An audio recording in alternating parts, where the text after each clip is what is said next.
So my name is Neil Greenberg and I'm a Professor of Defence Mental Health at King's College London. So there's been an awful lot of research looking at the impact of line management and leaders on employees' well-being and mental health. And consistently what is found is that line managers' approaches to their team makes a huge difference. So for instance, if you want to think about what good line management is from a mental health point of view, then it's about treating all members of the team fairly, about not taking on too much extra work to make the leader or manager look good at the expense of their team, and about giving really good information to team members so that they can make good, effective decisions. And what we find is that in organisations where people perceive their leaders as being good, they can have up to 1/10 of the rate of mental health problems as where they perceive their leaders being bad. I think that any good, competent line manager needs to have at least a basic understanding of mental health and well-being.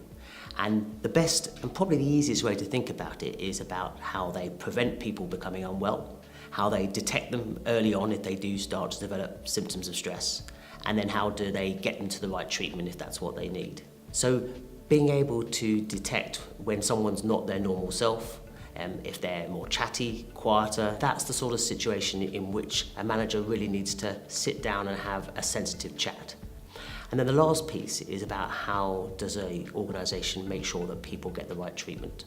And clearly, in most cases, organisations aren't going to provide treatment for their employees, but making sure that employees can get effective treatment for their mental health conditions can also make a really big impact. So managers have a huge role to play in promoting a healthy workplace environment. And probably one of the most important aspects is about setting the culture in which people operate. So, for instance, when I was in the military, there was a time when a large group of troops were about to deploy to a war zone, and the advice was that they should all have vaccinations. So the commanding officer of this particular unit stood up there and he said, "I am going to have my vaccinations and I expect you to do the same," which is a really clear message. Unfortunately, the vaccines that the people were due to have were ones that there were some concerns about.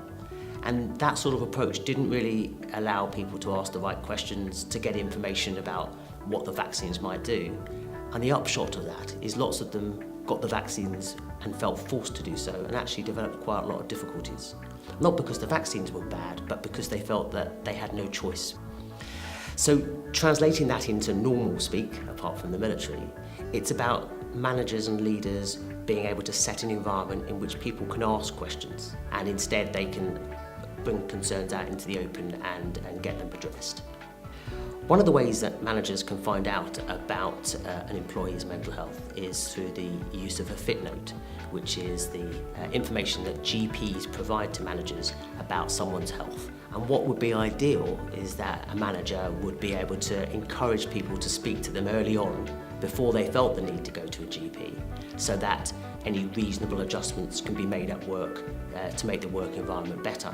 Now, where a GP does send a fit note, the manager's role's pretty clear, which is to try and do what's said on the fit note to keep the person at work. But often that requires some negotiation, and so sometimes there's a three-way debate that may need to go on, bearing in mind that obviously specific information may well be medical in confidence.